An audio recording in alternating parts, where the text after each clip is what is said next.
from the cradle of Liberty, Philadelphia, Pennsylvania, I'm Steve McKnight, and this is the Liberty Brawler podcast with Steve McKnight. Today we got plenty of popcorn for you to enjoy. For starters, I'm going to go over the Kavanaugh accusation and the wacky breaking story about defense distributed's Cody Wilson. Then I'm going to go into the EU copyright directive, specifically Article 13 and 11. So let's get right into it. First, we're going to go over the Kavanaugh accusation. On September 16, 2018, Christine Blasey Ford, a professor at Palo Alto University, said Kavanaugh had sexually assaulted her when he was a 17-year-old high school student. Specifically, Ford stated that in the early 1980s, when she and Kavanaugh were teenagers, Kavanaugh and a male friend co-railed her in a bedroom at a house party in Maryland. According to Ford, Kavanaugh pinned her to the bed, groped her, grinded against her, tried to pull off her clothes, and covered her mouth with his hand when she tried to scream. Now, looking at this, it's kind of a bizarre story. More importantly, it's kind of interesting that it was timed for exactly right now. I think with Kavanaugh trying to become a Supreme Court member and Christine Blasey Ford just coming out in the news, it's very odd, but it gets weirder. On September 13, Ford's statement came to light when Senator Dianne Feinstein acknowledged the existence of a complaint against Kavanaugh by a woman who requested not to be identified. Feinstein stated that the woman accused Kavanaugh of trying to force himself on her while physically restraining her when they were both in high school. On the same day, Feinstein stated that she had forwarded the allegation to federal authorities. Ford came forward publicly after Republicans criticized the fact that the statement had come from an unnamed person. Now, after reviewing the facts so far, I am really surprised that someone who is a university professor would lie about something like this. On the contrary, though, I'm also curious why she would wait till now and then jump into the spotlight and say, hey, this is who I am, I know this happened, and go from there, in the sense that she could be looking to get more out of life just by making an accusation up. Because in Maryland, the statute of limitations is 3 years. And the FBI has said that they're not interested in the investigation because it isn't a federal crime. So you have to kind of step back and realize she's not really doing this to win. She's doing this more to get out that this is something that Kavanaugh has done in his past. And even though Kavanaugh has categorically denied this, who's to say he hasn't? Now on to the Cody Wilson story. In September 2018, charges were filed against Wilson for allegedly having sexual intercourse with a 16-year-old girl he met on Sugar Daddy Meet, a website that matches older men with younger women. He is accused of committing a second-degree felony after paying $500 to the girl for sex in a hotel room in Austin, Texas, in August of 2018.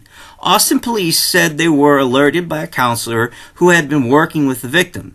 It is alleged that Wilson was told a police investigation was underway when he fled to Taipei, Taiwan, a country without an extradition treaty with the U.S.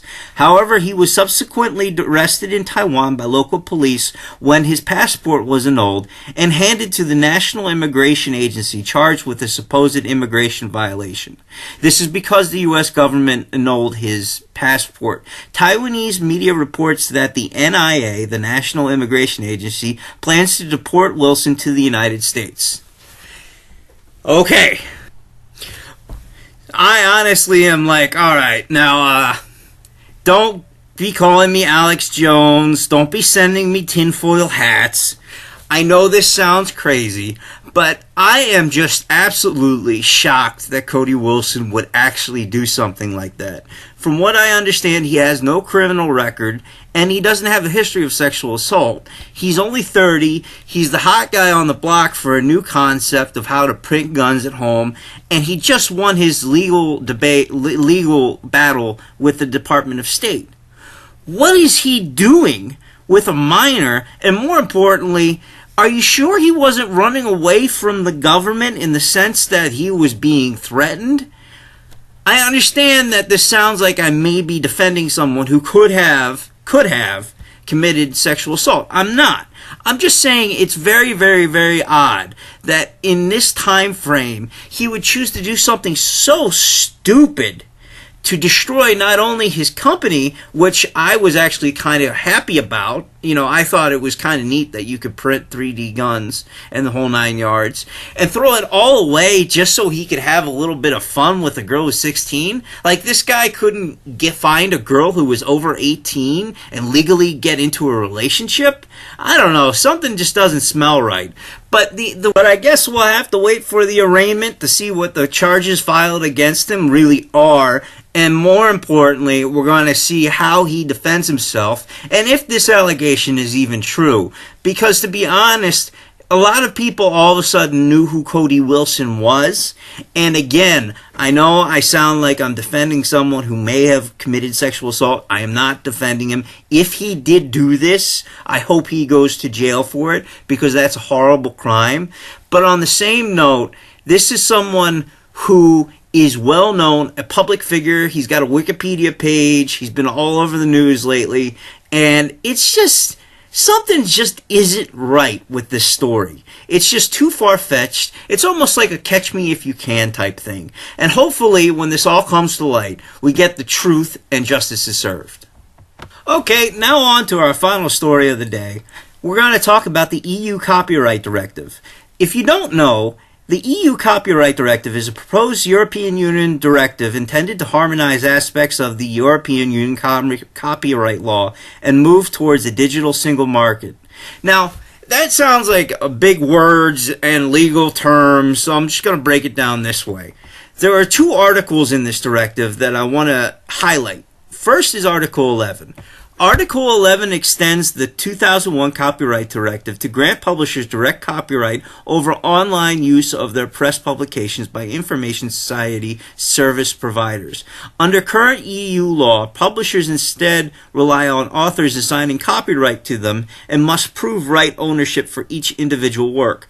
The proposal attaches several new conditions to the right, including expiry after 1 year and exemptions for either copying an insubstantial part of a work or for copying it in the course of an academic or scientific research. So essentially, Article 11 is going to be like an aggregator killer. And if you don't know what an aggregator is basically an idea that you could put down website links, and then it would go to the people who were actually publishing these things on, for instance, news.google.com. When you go there, you have different stories from different news agencies, and unfortunately, with this new concept of Article 11 of the Copyright Directive, you wouldn't be able to use things like Google News.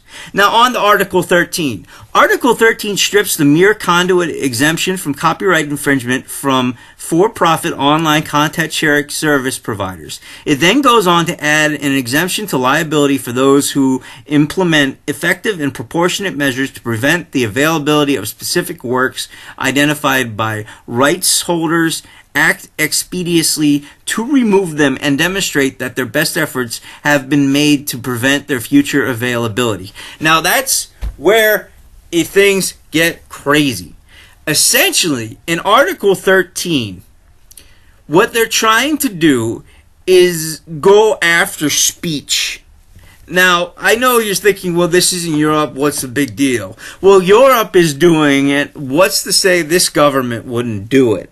I love my country, but I'm telling you, this government is crazy anymore. I mean, if you put something up with your own personal opinion, you are a racist or an Antifa member or a hate group just because you had some views that weren't the mainstream way. And Article 13 is just more of this chilling effect on online expression. Although the article requires only best efforts from providers, it is widely accepted by critics and proponents alike that in order to meet the requirement of preventing future availability, larger companies would need to implement content matching technology similar to YouTube's Content ID system.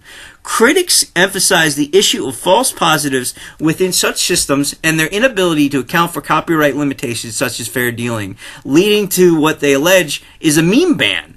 And I know you're thinking, well, what do you mean a meme ban? What are you trying to say? I'm trying to say that the actual blank that you put your words on in this bill, or excuse me, in this article, actually says that you cannot use that blank anymore. You have to go out and create your own blank and then put your own words on it. And in the perfect compliant world of the EU and what they hope, you literally could not post a picture that's in the public domain unless you have explicit okay or an authorization from the person who wrote it. In the case that they're dead, you have to go to the organization that was allowed to post it and get explicit licensing. Now, I personally am totally opposed to this. I actually enjoy memeing. I enjoy working on Liberty Brawler, and I enjoy working with people and making fun sometimes to make fun of stuff. I don't know if you've heard about it, but we've been on Liberty Brawler for about 3 months now, and the page is doing very well, and memes are super popular. I mean, there are so many people out there that come to our page to see our memes every day that I'm just like, yeah, no, let's keep the memes going, let's keep them good and right. But the EU is literally getting to the point where if you have a blank and you want to put words on it, you better have a license for that. Now, I know you're saying the U.S. government isn't going to do that. There's nothing out there. But the issue is, and this is really what's going to affect the internet, companies like YouTube, Facebook, Instagram, they're going to have to comply with this overseas. And it's probably easier for them to comply with it completely everywhere because they're private companies and they're allowed to. I mean, you know, if they're making a good profit and they want to do this, go ahead and go for it. But essentially, you're going to be in a new Facebook, a new YouTube, and a new Instagram because the EU is making these crazy laws about every little link is sacred. You know, there's this crazy concept that everyone has to abide by copyright because the original owner didn't intend for you to use it. The original owner only intended for them to use it, which isn't true. That's exactly what's going to happen with YouTube especially. I don't know if you've ever posted something to YouTube. They have an immediate copyright check for your uploads to your YouTube channel. And on those immediate copyright checks, now I understand that you want to check for copyright in case it's being infringed. But even when it's public access type stuff, they're still doing the copyright stuff. And then it's not a matter of time before Facebook can even be saying, look, you can't be reposting memes anymore because they're not yours. And that's really what I'm concerned about. I'm concerned about these major companies that we all use and we all have learned to like coming down on us, the people, and telling us, look, you can't post that anymore. You can't say that anymore. And unfortunately, with this new copyright directive, it could be something in the near future. Well, that's it for today's podcast. I hope you enjoyed it. And remember to check us out on Facebook, the Liberty Brawler Podcast with Steve McKnight, signing out from Philadelphia, Pennsylvania.